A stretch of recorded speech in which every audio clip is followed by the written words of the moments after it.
Ladies and gentlemen, I am Tim or Bluefoot. Welcome back to the channel. Today I'm going to be doing something rather interesting because I'm going to be ranking every single Call of Duty Zombies map from worst to best. And just so we're clear here, this is Treyarch Zombies only. We're not doing any Infinite Warfare and no Advanced Warfare or Extinction, any of that shit. And while we're clearing things out of the way, I must note that Tranzit is going to be considered one map. There's not going to be Town or Farm or Diner or any of that. It's just going to be Tranzit, and also we're going to be morphing the Giant and Riese as one map because they're the same exact thing. For all of you guys that have been on my channel for a long time, you already know that I have a bunch of different top 5s and top 10s about Call of Duty zombie maps, but I felt it was really cool to include every single map onto one giant long list here. And just one last thing, guys, before I hop into this, please just note that this list is my own opinion. Yes, that's right. So if you disagree with where I put which map and which spot of the list, please just don't go into the comments and write a paragraph on how much of an idiot I am for having my own opinion. I know this is going to be a controversial list for some people, and that's okay, because that's the beautiful thing of having your own opinion. But anyways, yeah, grab a Sprite, pop some popcorn, and sit down on the couch and watch. This is probably going to be a long one, but I'll try to make it as quick as I can. So let's hop right into the number 21 spot, because there are in fact 21 maps on this list. So the worst map in Call of Duty Zombies is in fact Tranzit. This is one that I'm guessing most of you guys were expecting to be at least in the top 5 worst for sure.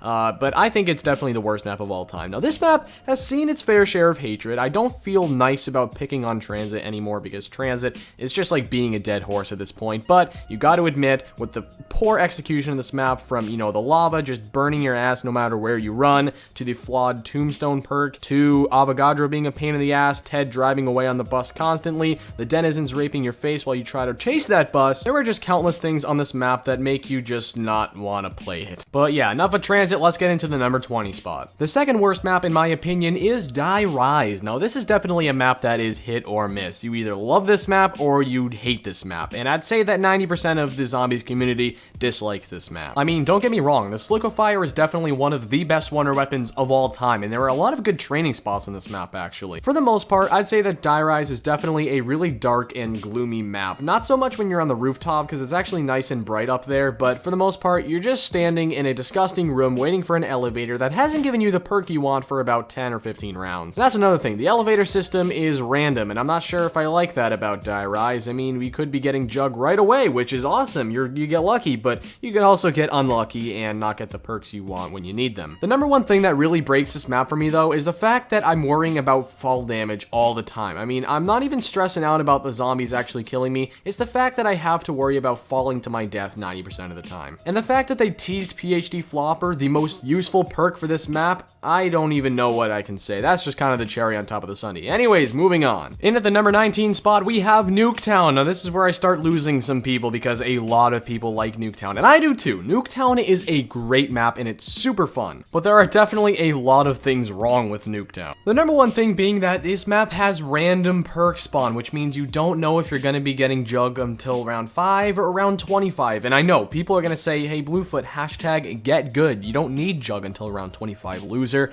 and that may be true. But let's face it, Nuketown is a multiplayer map, and really, if it wasn't a zombies map, it wouldn't have made a huge difference. They had this in BO1, BO2, BO3, and they had the zombies version, so I just didn't think it was necessary to have Nuketown zombies, although it is very fun. I don't want anyone getting the wrong impression here, thinking that I dislike Nuketown, but the fact that it's been done so many times already, combined with the fact that it's basically irrelevant in the zombie storyline, definitely makes it one of the worst maps. I still love it though, it's a great map. In at the number 18 spot, we have the classic Nacht der Untoten from World at War, the first Call of Duty Zombies map to ever release, and it holds a special place in all of our hearts. Now, I'm a guy who loves nostalgia. However, I'm also a guy that realizes nostalgia isn't king. Nostalgia doesn't override the fact that Nacht der Untoten was the first map to ever be released. There's barely anything to do on this map. Trust me, I've played my fair share of Nacht der Untoten, and after you play it once or twice, it just gets really, really boring. And we're completely disregarding the Black Ops 3 remaster of it, by the way. I know there's gameplay of it, but we're talking about bare bones World at War Nacht der Untoten.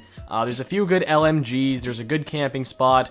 You can train in the area where I'm in right now, but I mean, realistically, it's super, super difficult. So look, I'm not saying Nacht der Untoten is a bad map by any stretch of the imagination. I, in fact, love this map. It's definitely a classic, and like I said, holds a special place in all of our hearts, but why would you put Nacht der Untoten over a map like, I don't know, know, Moon or Shangri-La or Gorod Krovi, just a few examples. Like, there are maps that are just so much better, and you can't give this map crap because it's set the foundation for what zombies is. So Nacht der Untoten, I love you, man, but unfortunately, you're just not really near anywhere at the top. And at the number 17 spot, we have World at War's Verrückt, the first DLC to ever release in zombies. Now, the way I look at this map is, it's simply Nacht der Untoten's slightly better older brother. They introduced perks, and they got an electric trap, but that was just about it. It wouldn't make sense to have Verrückt way higher up on the list than Nacht der Untoten because they're very, very similar. I really like Verrückt. It's a good map, and it's extremely challenging. One of the creepiest maps of all time. That's what I really enjoy about this map in particular, is that it is so creepy with all of the, you know, the jump scares or whatever, you know, when the people are screaming, and just a really eerie vibe. I love Verrückt. Definitely a classic. Just slightly beats Nacht der Untoten in my opinion, but anyways, on to the number 16 spot. World at War starting 3 is bunched up here, and Shi No Numa makes the number 16 spot, simply because it's very similar to the other World at War maps, obviously. And I think that Shi No Numa slightly beats Nacht der Untoten and Verrückt for a variety of reasons. The number one being that they have the first legitimate wonder weapon besides the ray gun, the Wonder WAW-BO3, which was awesome. They also introduced the Flogger and the Hellhounds, both really cool things as well, and overall the environment of this map was really kind of like disgusting almost because of the swamp and everything, but it was really, really cool how we got away from the, you know, the classic Nazi feeling, and we just got into this Japanese swamp, which was really interesting. Also, Shi No Numa was the first map where the original 4 actually gathered up, you know, Nikolai, Dempsey, Takio, and Richtofen.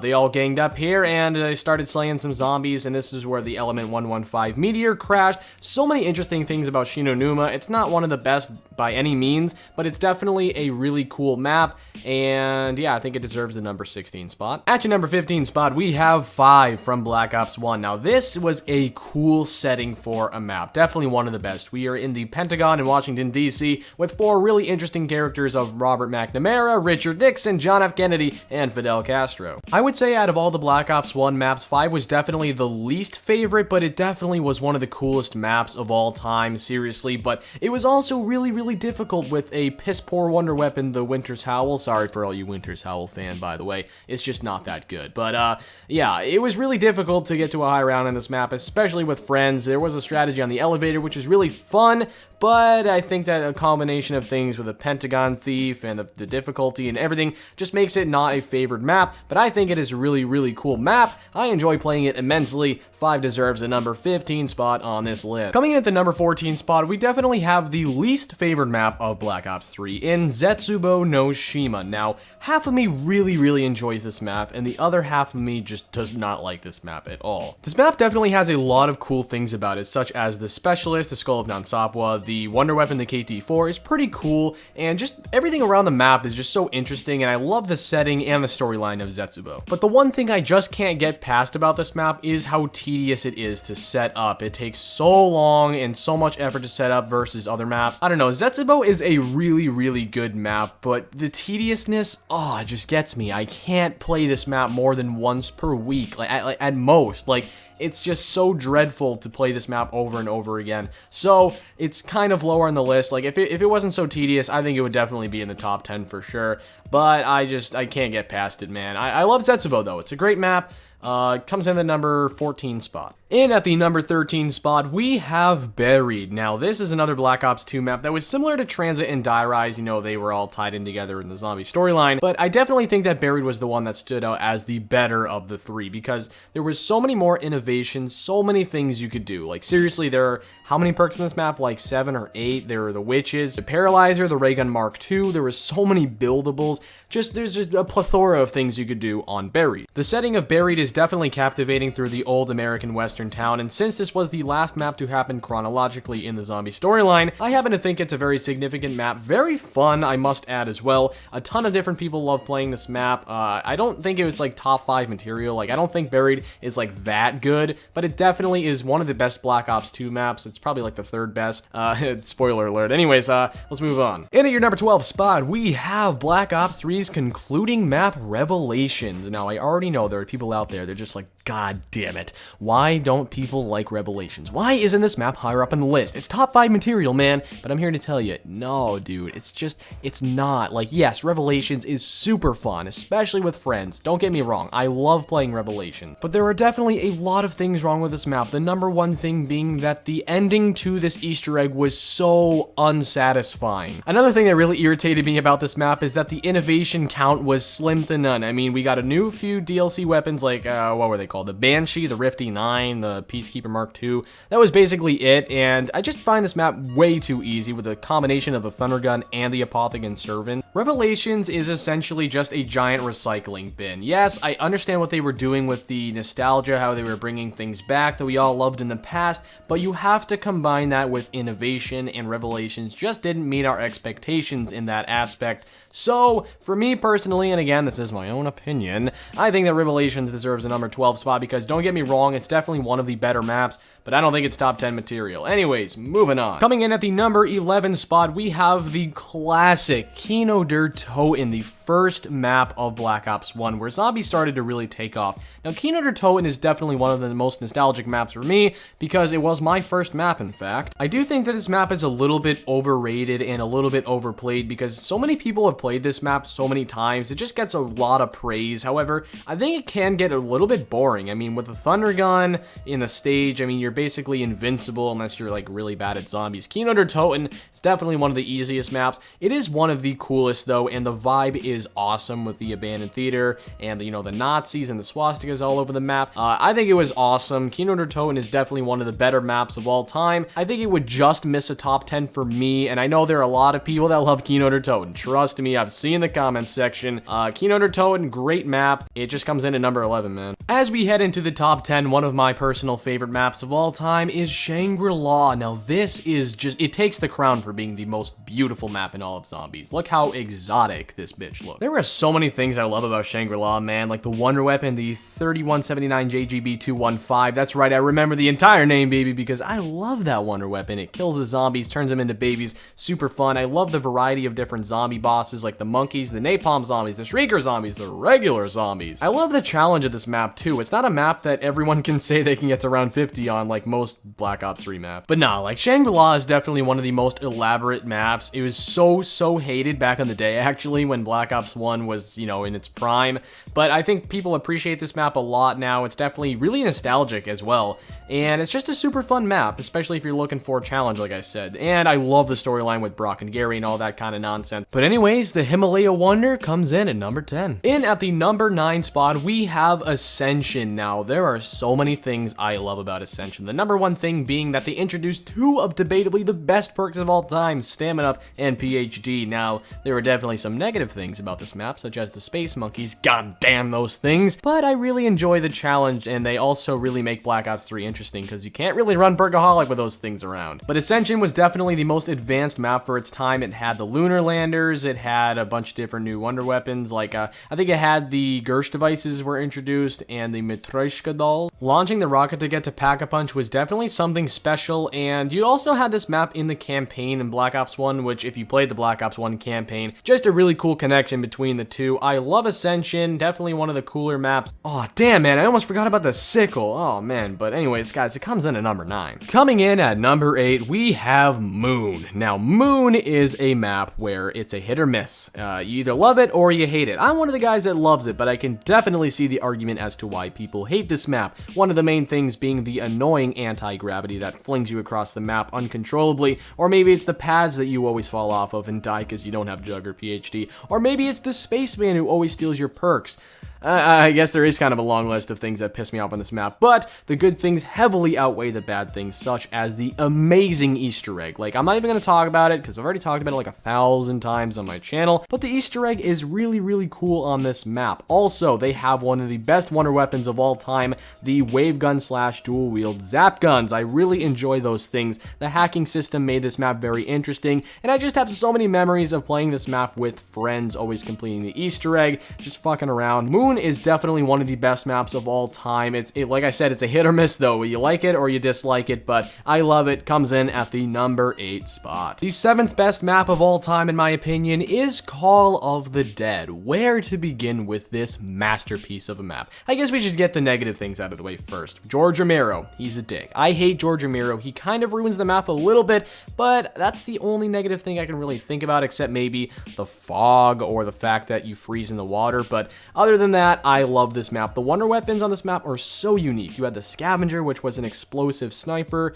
bolt action rifle. You had the VR-11, which was really weird, but it was so cool. You had the introduction of Deadshot Daiquiri, which was just one of the neatest perks, need I say. And you had debatably the easiest yet the most fun Easter egg of all time. They had 4 celebrity characters in Michael Rooker, Danny Trejo, Robert Englund, and Sarah Michelle Gellar. Just a really interesting map. The storyline's really cool, and I love the vibe. I've talked about Call of the Dead a lot on my channel. I think it is just one of the coolest maps of all time, and I love how if you keep killing George over and over again, you can get the Wonder Waff drop and a free perk. It's just so cool. Really challenging as well, because the wonder weapons can't really take you past round, I don't know, 30, 40 very well. You kind of just, the wonder weapons just drop off, and you pretty much depend on your own skills at that point. So I think it's really cool. Call of the Dead comes in at number 7. Coming in at number 6, we have Derice, or the Giant. Like I said in the beginning of the video, this is going to be morphed into one here. Now, the Black Ops 3 version, the Giant, is cool because all the newer players can experience that with gobblegums, the fast pace, zombies, and all that kind of stuff. The classic Derice, man, the nostalgia, the memories, so many things about Derice make this map stand out over all the other World at War maps.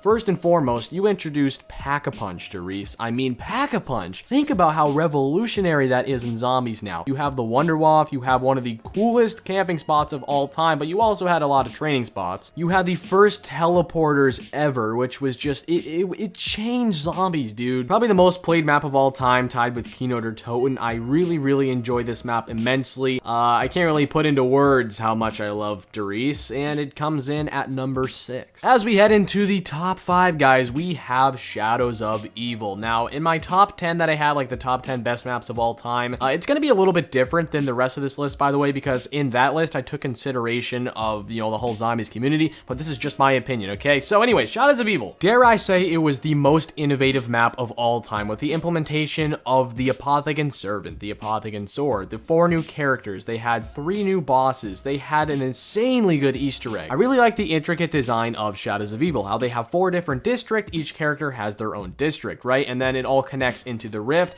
which not only is one of the best training spots of all time, however, has Pack-a-Punch. I love how you have to do all the rituals, and even though it's really tedious, kind of like Zetsubou in a way, I think it's a lot more fun than Zetsubou. I love setting up on this map, even though it takes a long time. Now, there is an argument as to why this map is bad, because a lot of people are like, whoa, it doesn't feel like zombies, it just feels like Call of Duty Squid Warfare, because you got all these squids and everything. But I'm here to tell you, man, like, it just doesn't ruin the experience for me. I love Shadows of Evil. It's one of the coolest maps of all time. I love the vibe of Morgue City. Shadows of Evil, I can't even put it into words. It is a masterpiece. Comes in at number 5. Coming in at the number 4 spot, we have Gorod Krovi. Now, actually, I didn't love this map at first, but as I kind of played it more and more, it kind of grew on me, and I started to love this map. Especially since the main theme of this map is dragons. Dragons are so badass. I love them so much, and the fact that they had this shield like a dragon, the specialist. I mean, look at the thing I'm hopping on right now. It's a fucking dragon, and it takes you to Pack-a-Punch. There's just so many cool things about Gorod Krovi, and I love the amount of weapon variety, like the PPSH, FFAR, Ray Gun Mark III, L4 Siege. You guys already know. But Tim, why is Gorod Krovi the 4th best map of all time, you may be wondering? Well, there are a variety of reasons. Number 1, the difficulty of this map is awesome. This map is not too easy because the Ray Gun Mark III kind of drops off on the higher rounds, and there's not a lot of space to work with due to the dragons breathing fire everywhere. But this map is not too hard either, because really all you need is the Ray Gun Mark III, grab a shield, and,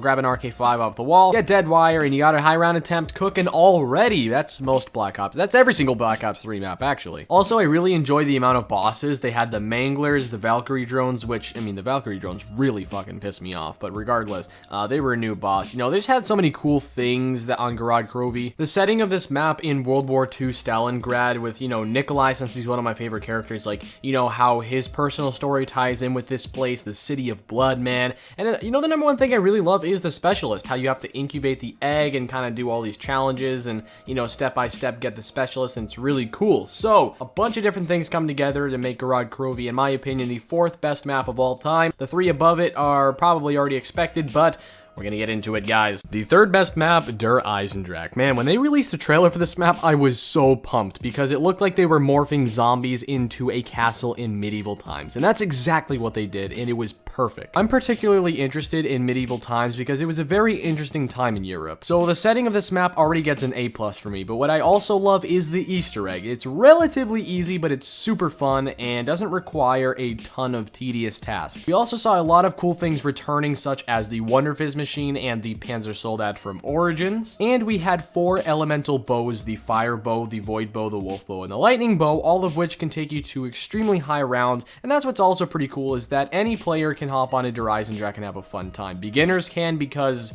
you know, the bows make it really easy to get to a higher round, so you don't have to worry that much. And it's also good for storyline guys and more experienced players because the storyline has a lot to offer on this map. The vibe of Der Eisendrache is just something I can't even put into words, man. I love this map. It's my personal favorite map. However, I think that there are 2 maps just a little bit better than Der Eisendrache. But yeah, I love Der Eisendrache so much, and it comes in at the number 3 spot. At the number 2 spot, we have Origins, and I have regular Origins gameplay because I despise the remaster on Black Ops 3. I don't like it, but I love the original Origins. Anyways, I'm sure that a lot of you guys are shocked right now, and I'm sure a lot of you guys are really happy because, you know, due to the process of elimination, you probably already know what the number 1 spot is, but anyways, we're gonna talk about Origins. Obviously, this map has a reputation of being the best map in all of Call of Duty Zombies, without any question, due to the epic Easter egg and the cliffhanger, which kept us all really emotional during the off-season. Origins has so many innovations, such as the Wonderfizz machine, the Panzer Soldat, the tank, the 4 stabs such as, you know, the ice, wind, lightning, fire, you guys already know, the 4 original characters as their younger selves, you know, the 2.0 characters, and, you know, turning on 6 different generators to turn on power, which was, you know, debatable whether that was good or bad. I also forgot the 100-foot tall robots, and, you know, just the setting of this map is epic. Being in the trenches during World War I is just an awesome feeling. Pretty much everything about Origins makes it really, really good, except for, I guess the only thing I could really think of is the mud, but I mean, that's just part of what the actual setting should be, so I can't really get angry at that. Honestly, it'd be kind of foolish not to have Origins in at least the top 5 best maps of all time, unless you really never got the full Origins experience. But yeah, Origins is by far one of the best maps of all time. I could consider it a number 1 spot. I could also consider it a number 5, but I mean, Origins to me is without a doubt one of the best, and it deserves the number 2 spot. And without further ado, guys, let's get into the number 1 spot, my personal best map in Call of Duty Treyarch Zombies. The number 1 zombies map of all time, in my opinion, is Mob of the Dead. Now, I'm sure like 50% of you guys right now are very pleased to hear this, and the other 50% of you guys may be a little bit pissed off. But again, this is my own personal opinion, and allow me to explain because I may be able to convince you as to why I think this. Yeah, I think it's safe to say that Black Ops 2 had debatably the worst maps of all time and the best maps of all time. You know, Origins and Mob of the Dead were probably the 2 best. But the reason why I think Mob of the Dead just slightly beats Origins, in my opinion, is because of how fucking epic this map is, and it's super unique. First of all, let's take a look at the setting of the map. We're on Alcatraz Island, which is, may I add, a real-life place with real-life stories that Treyarch had inspiration for to make the 4 characters, which were Al Arlington, Billy Handsome, Finn O'Leary, and Sal DeLuca, all new badass celebrity characters. They each have their own individual stories as to how they got here, and you even get the story from the warden, Mr. Ferguson. In the real-life Alcatraz prison escape plan, 4 of the prisoners tried to escape, only 3 of them managing to get away because one of them, the guy who actually planned everything, wasn't able to get out. Similarly, in Mob of the Dead, 3 of the characters, aka Billy, Finn, and Sal, kind of betrayed Al Arlington, the guy who planned everything. In the real-life escape, the prisoners actually escaped on a raft and floated out to the Francisco Bay. However, in the Mob of the Dead story, of course, they take the plane named Icarus, and they actually crashed into the Golden Gate Bridge, which is also amazing, by the way, how we saw the Golden Gate Bridge, where we pack-a-punch. The Easter egg is very cool, how they're in an endless purgatory loop, and they have to try to break the cycle by the Weasel killing the other 3 prisoners, or the other 3 prisoners kill Al Arlington. Even disregarding the storyline, the the game mechanics on this map are perfect. You have a variety of weapons such as the ray gun Mark II, you have the AK-47, Galil, Death Machine, Uzi, Tommy gun, so many guns to choose from, even though they teased Mule Kick and wouldn't give it to us. The one map I would want Mule Kick on, I mean, come on. And the wonder weapon, the Blundergat, you have 3 different upgrades for, the Acid Gat, the Sweeper, and the Vitrolic Withering. Not only that, but we have the Hell's Retriever, which can be upgraded to the Hell's Redeemer, and there were a bunch of cool things like the bosses, you know, Brutus running around, even though he's annoying, you know, he's still very cool, and he actually adds a lot to the storyline. The map is also very creepy, how there's just hanging bodies all over the map, there's blood everywhere, and it's just a really eerie vibe, how they took like a real life place and just zombified it. I feel like Mob of the Dead and Origins are so unique. Like, their Eisendrache was kind of a copy of Origins a little bit, and Shadows of Evil was kind of a copy of Mob of the Dead a little bit. Like, you can see the comparisons there for sure. I feel like Mob of the Dead was just so unique from everything though, even from Shadows of Evil. But yes, my number 1 spot has to go to Mob of the Dead. It is tied with their Eisendrache for my favorite map of all time, and I happen to think it is the best map of all time, probably tied with Origins. Origins and Mob of the Dead are definitely the 2 maps that just go head to head. I mean, in my Mob of the Dead versus Origins video, half the people were saying Origins is the best, the other half were saying Mob of the Dead's the best. Like, it's seriously a 50-50, like, it really just depends on your own personal preference. I know tons of people that prefer Mob of the Dead, I know tons of people that prefer Origins, but yeah, that's gonna conclude the video, guys. Like I said, this is my own personal opinion. I can't say that enough because people, I know there's gonna be people that go into the comments and say, fuck you, Bluefoot, you don't like the map I like, fuck you. I mean, it's just, that's just the way it is. But yeah, I put a lot of time and effort into this video, so if you guys want to drop a like, that would be so cool. Let's aim for 75 likes. That would be incredible of you guys. Also, if you're new here, don't forget to subscribe. And you know what, this is a really long video, so if you're here to the end, I'll give you a nice juicy meme right here. Walk a lonely road, the only one that I have ever known.